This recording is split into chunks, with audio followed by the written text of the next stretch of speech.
आपका स्वागत है हमारे YouTube चैनल शायर की दुनिया ब्लॉग में।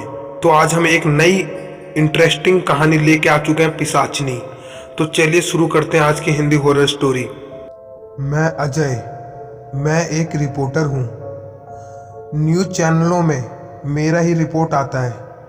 मतलब मैं रिपोर्ट बनाता हूँ, कहीं से खोज के ढूंढ के, और वही रिपोर्ट मैं चैनल में देता हूँ और वही रिपोर्ट आपके पास पहुँचता है। इस बार मैं ऐसा रिपोर्ट लाने जा रहा हूँ जो गांव में और उस जगह पे कोई जाने की हिम्मत नहीं करता। उस जगह का जो रहस्य है वो कोई सुलझा नहीं पाया, लेकिन मैं सुलझा लेता हूँ। तो चलिए आपको वही गांव के बारे में बताने वाला हूँ जहाँ पे मैं जाऊँगा। और मेरे साथ मेरा दोस्त अभिषेक भी है। हम लोग दोनों एक ही कंपनी में काम करते हैं। मैं और मेरे दोस्त को एक काम मिला है, जो काम दुनिया के किसी आदमी ने अभी तक किया नहीं है। क्योंकि जिस जगह पे हम जाने वाले हैं उस गांव में कई आदमियों का मौत हो चुका है अभी तक। उस गांव में सिर्फ 20 ही घर हैं और वहां पे हर रोज एक ना एक आदमी की मौत होती रहती है। तो क्या है इस चीज़ का रहस्य? उस गांव में, उस जंगलों में किस बात का और क्या है जो सब लोगों को मार रही है? तो हम अपने ऑफिस से काम के लिए निकल पड़ते हैं। हमारे पास एक ही बाइक है, वो भी हमें कंपनी के थ्रू मिला है। वहाँ से हम पूरी टंकी पेट्रोल भरते हैं और बाइक पे सवार मैं और मेरे दोस्त हम निकल पड़ते हैं गांव की ओर। गांव वहाँ से 45 या 50 किलोमीटर दूर था, इसलिए हमने गूगल मैप में मैप सिलेक्ट किया और हम निकल पड़े। आधा दूर उसने चलाया और उसके बाद मेरे दोस्त ने बोला कि भाई मैं थक चुका हूँ, अब तू चला थोड़ी देर। तो मैं राजी हो गया और मैंने बोला ठीक है, और मैं चलाने लगा बाइक। अब मैं जैसे चलाते गया और हम जब गांव पहुँचे तब शाम के 5 बज चुके थे। सबसे पहले हमें न्यूज़ का रिपोर्ट नहीं लेना था, हमें अपने रहने के लिए कोई जगह ढूंढना था। क्योंकि हम इस गांव में नए हैं तो हमें कैसे भी करके हमें रहने के लिए जगह ढूंढना ही पड़ेगा। हम एक चाचा के घर जाते हैं और गेट को ठकठकाते हैं, चाचा जी। तो वो निकलते हैं और बोलते हैं कौन हो आप? तो मैंने बोला हम रिपोर्टर हैं, हम शहर से आए हैं, हमें एक दिन के लिए आप रहने के लिए जगह दे सकते हो? तो उन्होंने हाथ हिला के इशारा किया कि नहीं, और उन्होंने मुझे हाथ हिला के इशारा किया आप चले जाओ, जैसे वो हमें जाने ही बोल रहे थे। तो हमने बोला एक दिन आप नहीं रहने दे सकते? उन्होंने अपना घर का गेट लगा लिया। हम थोड़ी आगे गए कि कोई और तो रहने देगा, तभी मैंने दूर से देखा कि वही 3 या 4 लोग बैठ के हाथ सेक रहे थे। तो हम दौड़े दौड़े उनके पास गए और बोला कि अंकल हमें कहीं रूम मिल सकता है रहने के लिए? तो उसमें से एक जो हमारे ही साइज का था और उम्र का हमारे ही उम्र का था, उसने बताया कि भाई आपको इधर कहीं भी रूम नहीं मिलेगा, क्योंकि ये गांव में 20 घर हैं, यहाँ पे कोई होटल नहीं है जो आपको कहीं रहने का जगह मिल जाए। पर मैं आपको अपने घर में रख सकता हूँ, क्योंकि रात को यहाँ पे बाहर निकलना मतलब मौत को दावत देना। मैंने बोला ऐसा क्यों? उसने बोला आप आए क्यों हो? मैंने बताया कि इस गांव में बहुत लोगों का मौत हुआ है ना, उसी के सिलसिले में आया हूँ कि न्यूज़ कैसे हुआ है ये मौत। तो उसने बताया मुझे कि आप ये सब मत करो। तो मैंने पूछा क्यों? तो उसने बोला कोई फ़ायदा नहीं है, ऐसे एक बार और रिपोर्टर आए थे, वो जंगलों में रिपोर्ट इकट्ठा कर रहे थे, उस दिन से उनका अता पता नहीं है कि वो कहाँ पे गए। ये बात सुन के हम चौंक गए, क्योंकि हमें अभी तक खबर नहीं मिला कि रिपोर्टर यहाँ पे कोई आए हैं, क्योंकि लग रहा था कि हम ही पहली बार आए हैं। तो मैंने पूछा कैसे लापता हुए भाई, आप लोग ढूंढने की कोशिश नहीं किए? तो उन्होंने बताया कि क्या फ़ायदा ढूंढ के, हमें पता ही है कि उससे मारा किसने है। तो मैंने बोला किसने मारा? आप पुलिस को कंप्लेन करो, किसने मारा बताओ। तो उन्होंने बोला कि तुम पागल हो क्या, क्या बोल रहे हो कब से? वो मुझे ही उल्टा सुनाने लगे और बोले आज भर रहो, कल अपने शहर चले जाना। इतना बोल के वो फिर से चुपचाप होके हाथ सेकने लगे। हमने बोला चलो हमें तो ढूंढना ही है। तो उस आदमी ने अपने घर में रहने के लिए एक कमरा हमें दे दिया। वो कमरे में कुछ था ही नहीं, थोड़े जाले लगे हुए थे, उसे उसने साफ किया और बोला ऐसे ही रहो। ना वहाँ पे बेड की सुविधा ना और किसी चीज़ की, पर हमें एक दिन कैसे ही बिताना ही था। कल सुबह हम चेक करेंगे कि ये गांव में हो क्या रहा है और वो चीज़ इकट्ठा करके हम अपने ऑफिस में जमा करेंगे, उसी से तो न्यूज़ बनेगा। आज की रात कुछ अलग जैसी बीती, क्योंकि रात को सोते ही वहाँ पे किसी की रोने की आवाज़ आ रही थी, चीखने की आवाज़ आ रही थी। मेरी नज़र खुल गई और मेरे दोस्त की भी, और हमने उस आदमी के रूम में जाके पूछा कि भाई ये किसकी आवाज़ है, चलो जल्दी। तो उसने बोला आपको रहने के लिए दिया है, इसका मतलब नहीं कि ये आपका घर है। सुबह हो तब तक ये घर का गेट नहीं खुल सकता। मैंने बोला ऐसा क्यों, कोई लड़की रो रही है, कोई प्रॉब्लम में है?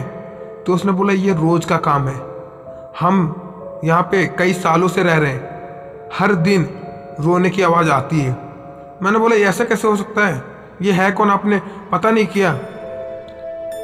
तो बताया कि यहाँ पे कई साल पहले एक लड़की मरी थी, वही लड़की सभी को मारती है। तो मैंने बोला ऐसा कैसे हो सकता है, पागल हो क्या, आत्मा की फालतू बात कर रहे हो? तो उसने बोला आप शहर के हो इसलिए आपको कुछ पता नहीं, आप लोग मानोगे भी नहीं, इसलिए अब सो जाओ, कल सुबह को आपको जो करना है आप अपने शहर चले जाना। मैंने बोला ठीक है। अब सुबह हुई, जिधर से आवाज़ आ रही थी उसी साइड हम जंगलों की ओर जाने लगे कि कुछ ना कुछ तो मिलेगा। मैंने देखा कि किसी के पैर के निशान था, ये भी तो हो सकता है कि जंगलों में कोई आया होगा लकड़ी काटने के लिए। तो हम लोगों ने ध्यान नहीं दिया और आगे बढ़ने लगे। हम अंदर जा ही रहे थे जंगलों के अंदर और दूर, तभी पीछे से एक दादाजी ने आवाज़ दिया कहाँ जा रहे हो जंगलों की ओर? तो मैंने बोला दादाजी हम आए हैं शहर से, हमें कुछ इकट्ठा करना है, उसके बाद हम चले जाएंगे अपने शहर। दादाजी ने बोला आप पागल हो क्या, आपको गांव के इलाके में ही रहना है, आप जंगल की ओर जाना नहीं है, क्योंकि जंगल में जो गया है अभी तक वो वापस नहीं आया है। आपको कोई दिख रहा है जंगलों में? ये बात हमने भी नोटिस की, क्योंकि जंगलों में एक भी आदमी नहीं था, मतलब समझ जाओ कि जंगलों में कोई आता जाता ही नहीं था। तो मैंने बोला क्या होगा दादाजी, जाने दो। तो उन्होंने बोला मरना है तो जाओ, मैं तुम्हें रोक नहीं रहा। और हम लोग दोनों आगे बढ़ गए। हम आगे बढ़ गए और जाने लगे जंगलों के अंदर पूरा। जाते जाते एक नदी मिली। हम थोड़ा थके हुए थे, इसलिए नदी में जाके हम थोड़ा मुंह धोने लगे। हम एक बार जैसे पानी उठाया और मुंह के ओर फेंका, तभी उस पानी में एक लड़की की परछाई आई। वैसे हम पानी से पीछे हट गए और देखा तो कोई भी लड़की नहीं थी उस टाइम। मैंने बोला भाई ये क्या, यहाँ पे अभी एक लड़की की परछाई दिख रही थी, वो कहाँ चली गई? मैंने चारों तरफ देखा तो हम लोग दोनों दोस्त के सिवा और कोई नहीं था।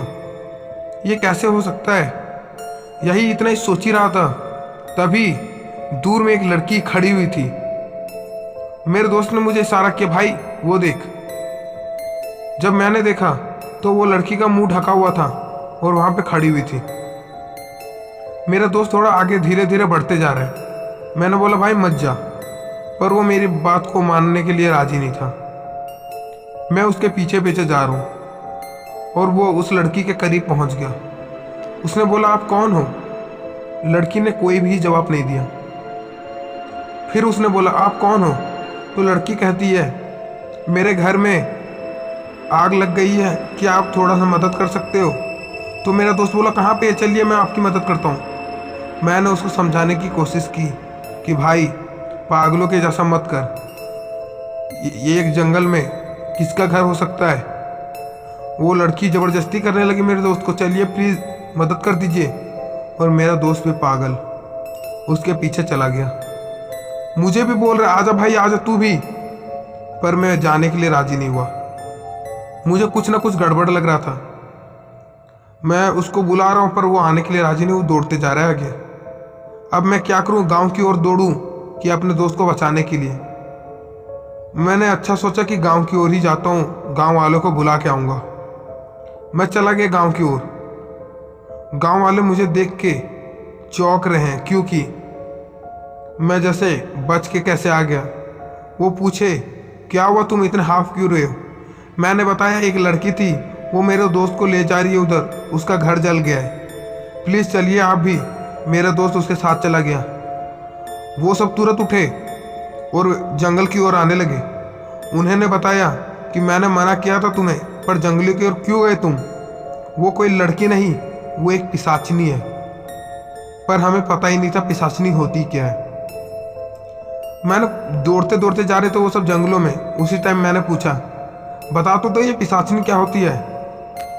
और उन्होंने बताया कि पिशाचिनी वो होती है जो मर्दों के साथ संबंध बना के उसे मार देती है। ये बात सुन के मैं चौंक गया और मेरी आंख फटी की फटी रह गई, क्योंकि ये सब बोल रहे हैं कि वो एक पिशाचिनी थी। अब मुझे अपने दोस्त को कैसे भी बचाना ही है। मैं उनसे और तेज दौड़ने लगा कि चलिए मैं दिखाता हूँ आपको, उधर गई होगी। पर वो सब उल्टे साइड घूम गए।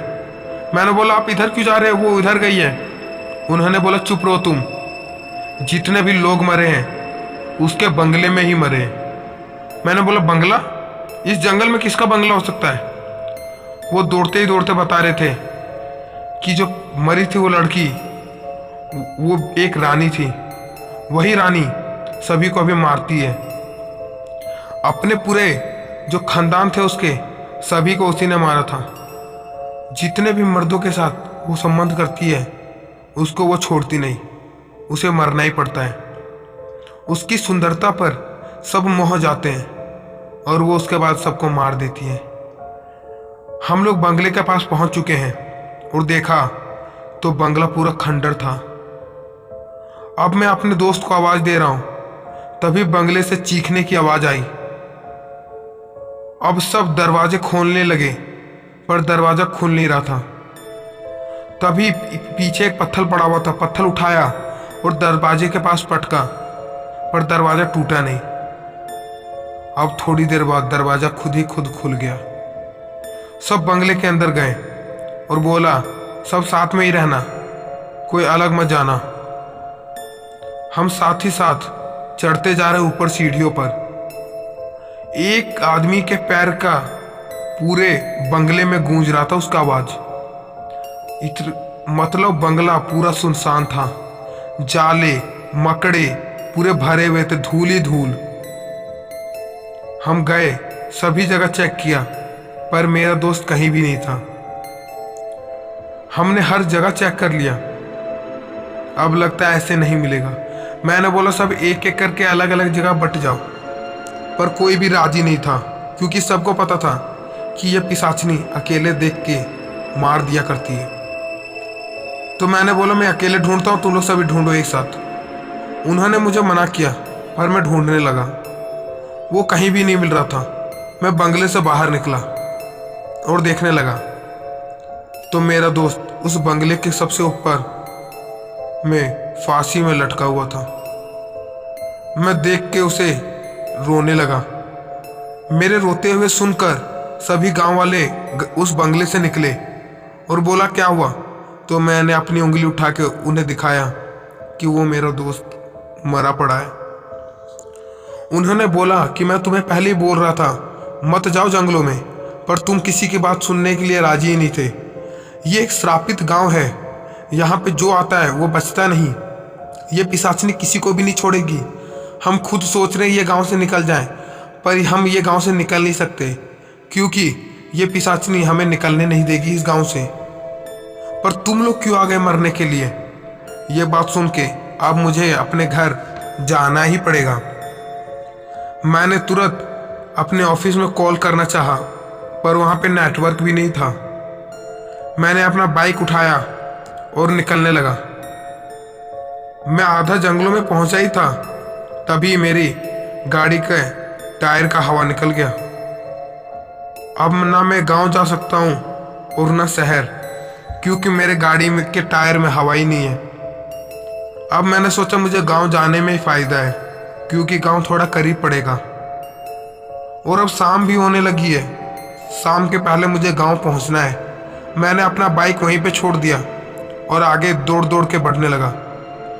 दौड़ते दौड़ते शाम के 6 बज चुके हैं। मैं गांव के नज़दीक हूँ। तभी पीछे किसी की पायल की छनकार सुनाई दी है मुझे। मैं पीछे मुड़ा तो एक सुंदर सी लड़की खड़ा है।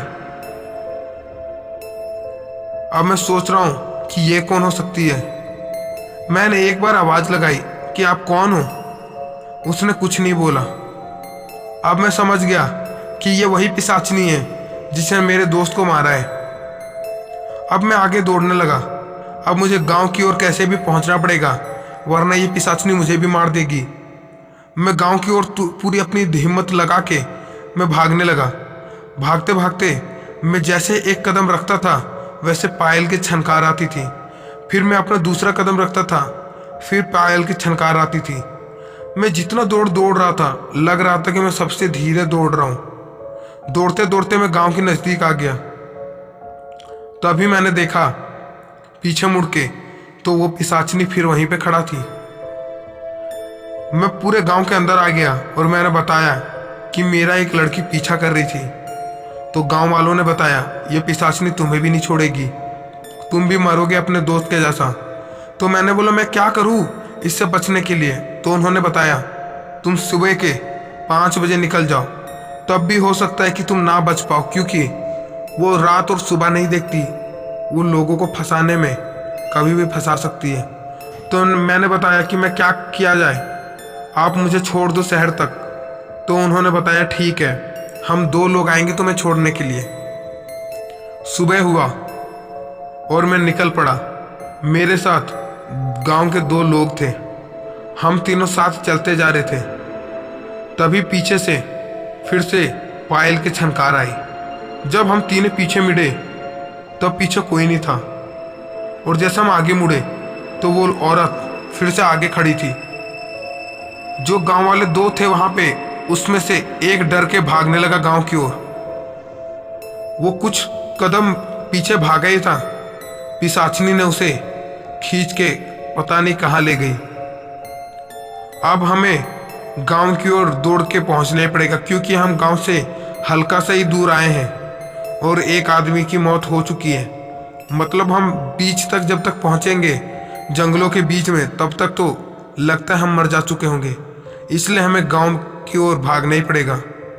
हम गांव की ओर दोनों भागने लगते हैं। तभी पीछे से रुकने की आवाज़ आती है कि रुक जाओ, कहाँ जा रहे हो, कहाँ जा रहे हो मुझे छोड़ के। उसने बोला पीछे मत घूमना और सीधे दौड़ते रहो। हम दौड़ते रहे, हम पीछे नहीं मुड़े। ये आवाज़ बार बार हमारे कानों में गूंज रही थी, पर हम पीछे मुड़ के देख नहीं रहे थे। हम आगे अपने गांव की ओर भागते गए और लास्ट अपने गांव पहुंच गए। मैंने बताया गांव वालों को कि जो अंकल मेरे साथ गए थे एक और, वो मर जा चुके हैं। अब वो कहीं नहीं मिलेंगे, क्योंकि वो पिशाचनी उन्हें भी मार दिया। ये सुन के गांव वाले फिर से चौंक गए, क्योंकि हर रोज की तरह आज भी एक आदमी मारा गया। अब मैं कैसे जाऊं शहर, क्योंकि वो शहर की ओर जाते ही नहीं थे कभी। वो जंगलों से आना जाना होता ही नहीं था। मैंने पूछा यहाँ पे नेटवर्क मिल सकता है कहीं पे। तो उन्होंने बोला क्या कोई भी नेटवर्क मतलब। तो उन्हें नेटवर्क का मतलब ही नहीं पता था, क्योंकि वो मोबाइल चलाते ही नहीं थे। वो शहर से अलग थे। अब मैं शहर की ओर कैसे जाऊं, कुछ मुझे समझ नहीं आ रहा था। तभी गांव में सबसे ज़्यादा बूढ़े व्यक्ति एक दादाजी थे वहाँ पे बैठे। उन्होंने बोला बेटा तुम्हें शहर की ओर जाना है तो मैं तुम्हें एक चीज़ देता हूँ। वो चीज़ तुम्हारे पास जब तक रहेगी तब तक तुम्हें वो सुरक्षा करेगी, पर वो तुम्हारे हाथ से जैसे छूटी वैसे तुम्हें कोई भी नहीं बचा सकता। मैंने बोला है वो क्या है दादाजी। उन्होंने एक त्रिशूल निकाल के दिया। वो मेरे हाथों के बराबर ही थी। मैंने अपने हाथ पे पकड़ के और उन्होंने मुझे बोला तुम पीछे मत मुड़ना, कुछ भी हो जाए तुम पीछे मत मुड़ना, अपने शहर की ओर तुम चलते जाना। तुम कभी भी गलती से भी पीछे मुड़े तो कोई भी तुम्हें बचा नहीं सकता। ये बात सुन के मैं शहर की ओर जाने लगा। जाते जाते कुछ आधा शहर ही पार किया था, तभी पीछे से पायल की छनकार आई। मैं मुड़ने वाला था, वैसे ही मुझे दादाजी की बात याद आ गई कि पीछे मुड़ना नहीं है, और मैं आगे चलते गया। उसी टाइम पीछे से फिर आवाज़ आई, कहाँ जा रहे हो मुझे छोड़ के? मैं भी तो हूँ, मुझे छोड़ के मत जाओ। यही आवाज़ कानों में फिर से गूंजने लगी। अब मैंने सोचा कि मैं तो चला जाऊंगा इस गांव से, पर ये गांव वालों का क्या होगा जो रोज़ एक ना एक करके मरते जा रहे हैं। इन्हें भी तो बचाना पड़ेगा। पर मैं तो कोई शक्तिमान तो था नहीं जो इनको बचा लूँ, इसलिए पर मैंने एक चीज ठान लिया था कि इस आत्मा को मारना ही पड़ेगा। जो दादाजी ने त्रिशूल दिया था उससे इस आत्मा को मारना ही पड़ेगा। पर ये मरेगी कैसे, क्योंकि ये तो एक वायु हवा है। इसके मेन जड़ मत तो इसके आत्मा को नहीं, इसकी शरीर को ही जलाना या मारना पड़ेगा, तभी इसकी आत्मा को मुक्ति मिलेगी। पर यह है कहाँ पे? मैं आगे बढ़ते गया। मैं शहर के नज़दीक ही था, पर मुझे कुछ अच्छा नहीं लग रहा था, इसलिए मैं पीछे मुड़ने वाला था। पर मुझे याद आया दादाजी की बात कि पीछे मुड़ना नहीं है। पर मैंने एक दिमाग लगाया कि मैं पीछे नहीं मुड़ सकता, पर उल्टे पैर से तो चल सकता हूँ, मतलब आगे की तरफ मुंह लग करके पीछे की ओर चलना। ऐसे करते करते मैं पीछे चलने लगा। वो आवाज़ मेरे कानों में फिर से गूंज रही थी, जैसे वो भी सोच रही है कि ये कर क्या रहा है। और मैं गांव की ओर फिर से आने लगा। पर मुझे गांव जाना नहीं था, मुझे तो उस आत्मा के बंगले में जाना था जहाँ पे मेरे दोस्त की लाश थी। अब मुझे इस आत्मा से बचने का और पूरे गांव वालों को बचाने का एक ही रास्ता है कि इस आत्मा को मुक्ति दिलाऊं। तो मैं इसके बंगले के पास पहुंच जाता हूं और देखता हूं तो बंगला पूरा सुनसान है। उस टाइम तो हम सब मिल के गए थे, इस बार मैं अकेले अंदर जाने वाला हूँ। पर पीछे तो मुड़ना ही नहीं है मुझे, मैं सीधा जाऊँगा और वैसा ही करके आऊँगा। मैंने गेट खोला। जैसे मैंने गेट खोला तो वहाँ पे एक सुंदर लड़की खड़ी हुई थी। उन्होंने बोला, आप कौन? इतना ही बोला ही था। तब तक मैंने ऊपर देखा तो वो घर पूरा सजा हुआ था, जैसे किसी की शादी हो रही है। मैंने बोला, आप कौन हो? तो उसने बताया कि मैं तो इस महल की रानी हूँ। मैंने बोला, रानी? रानी तो मर चुकी है। ये मैंने सोचा, पर मेरे में हिम्मत नहीं थी कि मैं उसको बोल सकूं ये बात कि यहाँ की तो रानी मर चुकी है। वो इतना बोल के हंसने लगी और बोला कि आप इस शादी अटेंड करने आए हो क्या? और वो सोफे पर बैठ गई और बोला मुझे बैठने के लिए। वो मेरे त्रिशूल की ओर घूरी जा रही थी। अब मुझे कुछ समझ नहीं आ रहा था कि ये घूर क्यों रही है।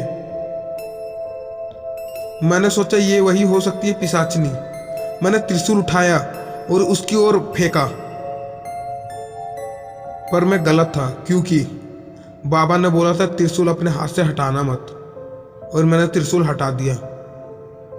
वो आत्मा थी, उसको तो कुछ हुआ नहीं, पर मेरे हाथ से त्रिशूल छूट चुका है। मैंने जैसे त्रिशूल छोड़ा और वो सोफे में जाके घुस गई, तभी मुझे गले से किसी आत्मा ने पकड़ लिया और मुझे उठा दिया। मेरी सांस, मेरा गला घुट रहा था, मैं कैसे भी बचना चाहता था।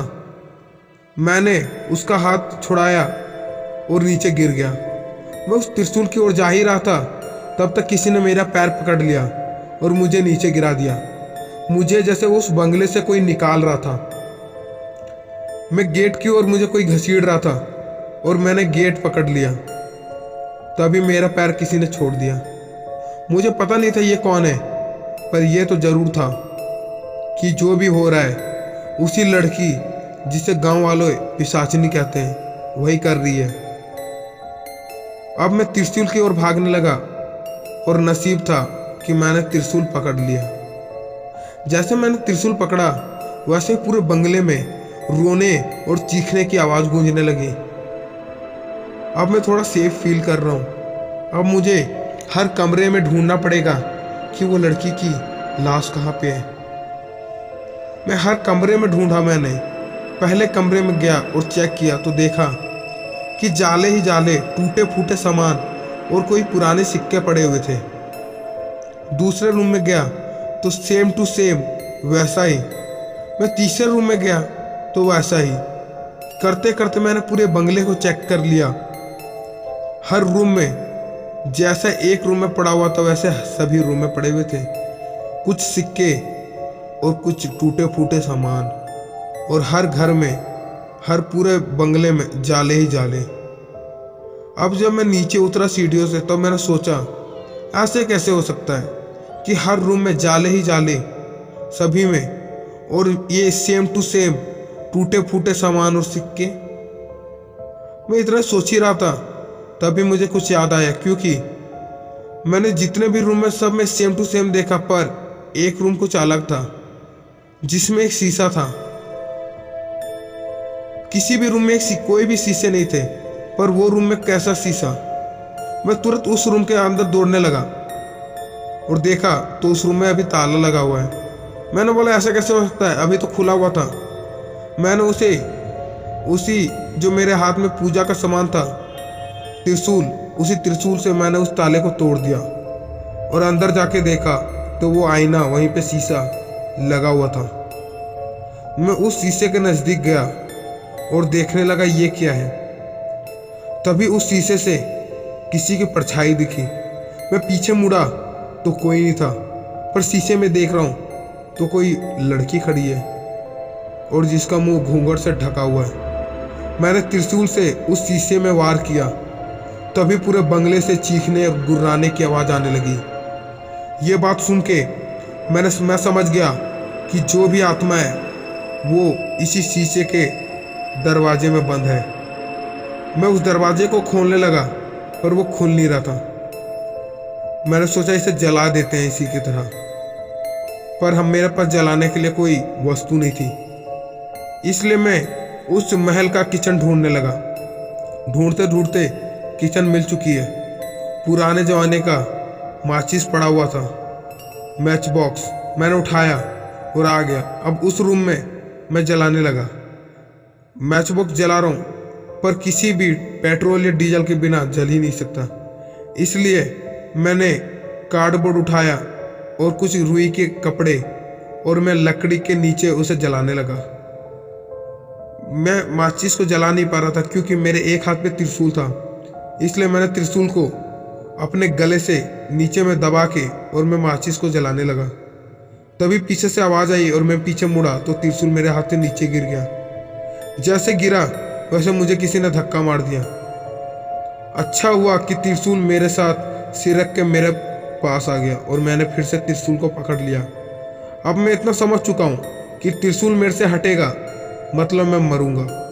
इसलिए मैंने त्रिशूल को अपने शरीर से, अपने कपड़े से बांध लिया कि त्रिशूल कभी अलग ना हो, और मैंने मैच बॉक्स जलाना शुरू कर दिया। रुई जलने लगी। उसके ऊपर लकड़ी को, जो उस रूम में टूटे फूटे सामान थे, उसको जलाया। अब वो आग, अब बड़ी आग बन चुकी है। अब मैंने उसी शीशे के जो लकड़ी का जो दरवाज़ा था उसके पास रखा और वो दरवाज़ा भी जलने लगा। करते करते पूरे रूम में आग पकड़ लिया और उस बंगले में पूरे आग का गोला बनने लगा। उस बंगले से किसी के रोने की और हंसने की आवाज़ आ रही थी। मैं उस बंगले से निकलने जा रहा था।